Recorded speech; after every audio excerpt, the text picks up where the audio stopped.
Halo, assalamualaikum warahmatullahi wabarakatuh. Ketemu lagi dengan saya, Rinal. Mudah-mudahan kita semua dalam keadaan sehat walafiat dan dimudahkan rezekinya semua. Amin ya robbal alamin. Nah, kali ini saya akan ngebahas tentang ngasah ya, karena banyak sekali masukan dari saya yang ke saya ya, yang melalui japri ke saya. Ini untuk pemula sih sebenarnya, ini dikhususkan untuk pemula. Mereka kesulitan untuk mengasah dari mana dulu, padahal ya video-video saya sudah diterangkan gitu ya.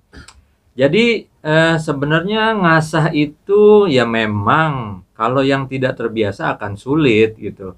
Seperti orang yang nggak biasa motong disuruh motong kan kelabakan gitu kan, udah gemeteran tangannya, terus yang harus dipotong di bagian mana, yang harus terpotong bagian mana, itu yang menjadi kendala. Jadi bukan hanya sekedar pisau yang tajam juga. Jadi dia juga harus tahu bagian mana yang harus terpotong dan matinya dengan cepat, darah itu keluar dengan baik di bagian mana lehernya, dan itu harus tahu ya. Jadi bukan asal-asalan. Jadi itu pelajaran yang benar-benar kita belajar ya, bukan hanya mengandalkan ini saja gitu. Wah, pisau pokoknya yang tajam lah, yang ini, tapi dia nggak tahu nyar motongnya di sini, di ujung atau di sini segala macam gitu ya. Mungkin ada beberapa apa sih namanya referensi juga gitu ya, dari ada kelompok satu ini bilang bahwa di bawah sini nggak masalah, itu pesanan katanya ya. Ya biasa tuh di RPH yang itu pesanan, jadi ke bawah sini biar dapat dagingnya, palanya lebih besar. Nah itu menjadi kontroversi. Yang baik misalkan bilangnya di sini ya segala macam lah, kita tidak fokus ke situ, tapi kita fokus kepada asahan.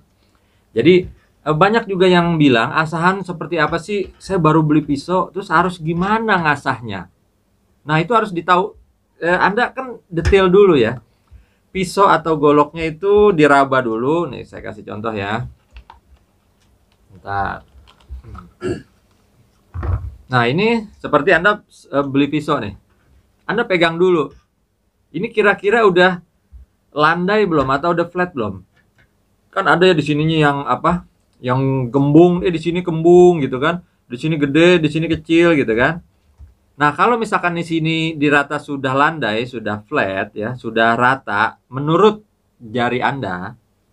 Nah, tinggal ininya tinggal digosok sedikit ya sebenarnya. Kalau ininya sudah rata. Tapi kalau di sininya kembung, Anda harus ratain dulu di sininya. Harus ratain dulu sampai di sininya juga diginiannya oh sudah flat. Ini dari pabrikan ya. Inilah di pabrikan. Ada pabrikan juga yang namanya ada micro bevel.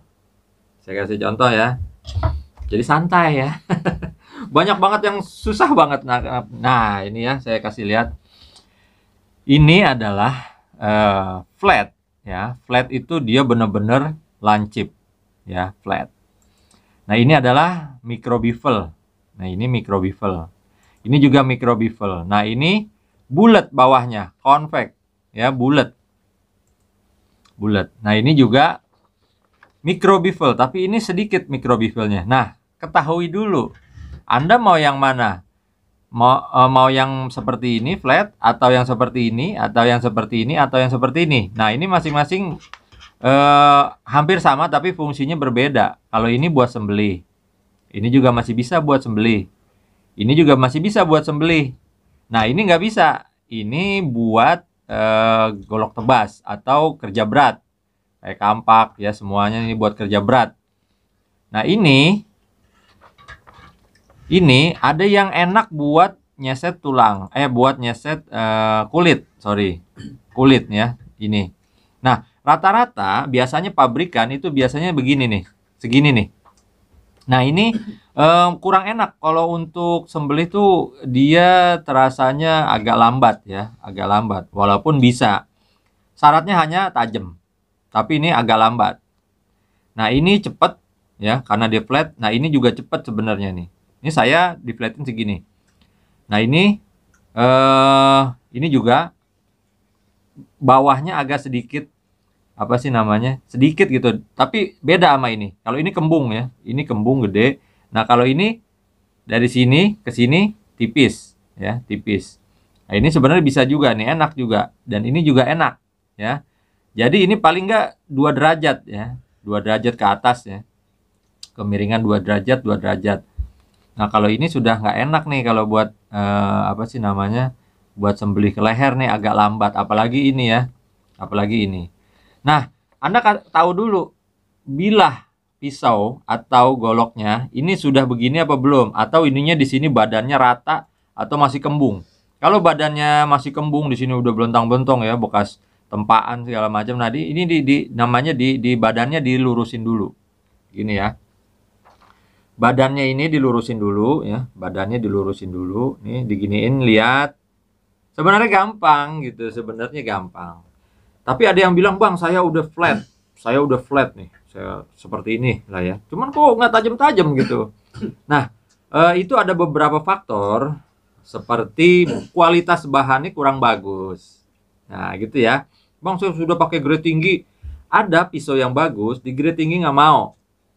Ya, jadi di grade tinggi nggak mau nih pisau bahan bagus, di grade tinggi nggak mau, tapi maunya di grade rendah. Ada pisau bagus, golok bagus, di grade tinggi mau, di grade rendah nggak mau. Nah, itu saya juga nggak tahu kenapa. Ada juga orang yang bilang, "Bang, tergantung HRC, jadi kalau kita beli harus tahu HRC-nya." Ya, boleh-boleh aja sih. Kalau misalkan kayak golok, jarang sih yang diketahui HRC-nya gitu. Jadi ada orang-orang yang kekeh gitu ya, ada 2 kelompok yang, "Wah, itu harus HRC-nya Bang, harus tahu segini segini segini HRC." Ya, HRC-nya sebenarnya nggak ini juga sih ya, nggak terlalu signifikan juga masalah HRC. Kalau misalkan dirasa sudah tajam, terus bisa melukai, kan tajam adalah apa sih? Tajam adalah apa gitu artinya? Bukan bisa slice tisu, bukan slice plastik, bukan slice kertas. Tajam adalah bisa melukai ya, tajam itu tajam ya, setajam silet katanya. Itu bisa melukai ya, bisa memotong, syaratnya bisa memotong ya, atau melukai. Jadi tidak ada ketentuan, malah ada yang bilang bisa pakai tisu terus ditiup tisunya, terus sobek tisunya. Wah, keren banget. Dirasanya tuh kalau orang yang nggak ngerti, wah keren banget. Tapi banyak juga yang lapor ke saya ya, nggak enak di leher, terlalu licin gitu. Kalau ada yang bilang, "Wah enak Bang, sampai tisu tuh bisa ditiup begini doang, bisa sobek, itu tajam banget." Iya tajam. Tajam itu apa saya bilang? Kan bisa memotong atau bisa melukai ya. Kalau misalkan di grade saya rendah ini sudah bisa memotong sesuatu, itu tajam kan. Jadi bingung gitu kan. Ya mungkin itu ya buat seller lah itu ya, maksudnya ya tukang golok, seller ya pakai tisu gitu kan ya. Ya silakan saja untuk membuktikan bahwa dagangannya tersebut ya tajam gitu loh. Gitu sampai ke tingkat slash tisu. Nah, pertanyaannya, ketika Anda beli yang sudah bisa ditiup, tisunya sudah bisa sobek, ketika Anda pakai, Anda bisa nggak seperti itu lagi? Sebenarnya itu. Nah, itulah tugasnya ya para penjagal ya, tugasnya para pemotong ya harus bisa ngasah gitu. Maksudnya boleh diasahin sama orang kalau emang nggak sempet, tapi dia sendiri sudah tahu gitu. Maksudnya dia sudah tahu gimana cara mengasah yang baik dan benar ya, dengan baik dan benar. Beli sesuatu golok atau pisau diraba dulu. Kalau ketika ini wah ini kembung. Memang kalau Anda beli golok gitu ya, terutama golok ya yang ditempa gitu ya, ini akan sangat rentan sekali kalau ininya masih kembung. Jadi Anda gosok itu sampai modar ya, kasarnya tuh udah keringet dingin, nggak keamplas-amplas gitu ya, kecuali pakai belt grinder atau pakai mesin BG beginiin ya, itu cepet gitu ya. Tapi kalau manual biasanya di kampung, ini sering saya dapat laporan dari yang di desa gitu ya. "Bang, saya beli golok ini segala macam ya, beli golok pandai lokal. Waduh, saya ngasahnya ini nggak sanggup." Ya iyalah, orang ini masih tebel digerus terus begitu ya, nggak kena matanya gitu kan, kecuali dicolong ya. Ada juga yang seller itu ininya masih kembung tapi dia dicolong ya, matanya dicolong, jadi langsung di derajatnya ditinggiin. Jadi ngasahnya di derajatnya ditinggiin gini, jadi matanya dicolong. Nah, jadi dia tidak flat.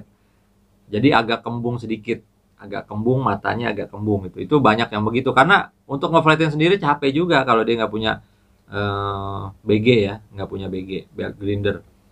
Nah, jadi Saran saya kalau misalkan mau beli itu tanyain dulu maksudnya itu udah flat apa belum, badannya udah rata belum. Biasanya kalau yang dari segi harga juga menentukan ya, harga yang murah ya ininya masih kembung ya. Jadi kan nggak keluar uang biaya lagi untuk nge-BG gitu kan. Itu kan capek juga sebenarnya dari bahan mentah sampai dia ininya masih kembung terus diratain seperti ini gitu kan. Ya itu harga juga menentukan. Jadi kalau harga semakin tinggi mungkin semakin bagus kualitasnya ya. Jadi semakin rendah ya gimana sih orang asal gitu loh.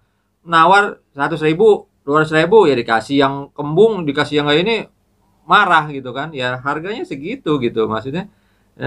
Ya tahu lah, tahu diri juga yang beli gitu kan. Yang beli tahu diri gitu. Duit segitu ya dapatnya ya kualitasnya yang seadanya gitu. Tapi kalau misalkan ada harga ya ada kualitas ya ada harga gitu. Nah, itu paling itu saja, gampang.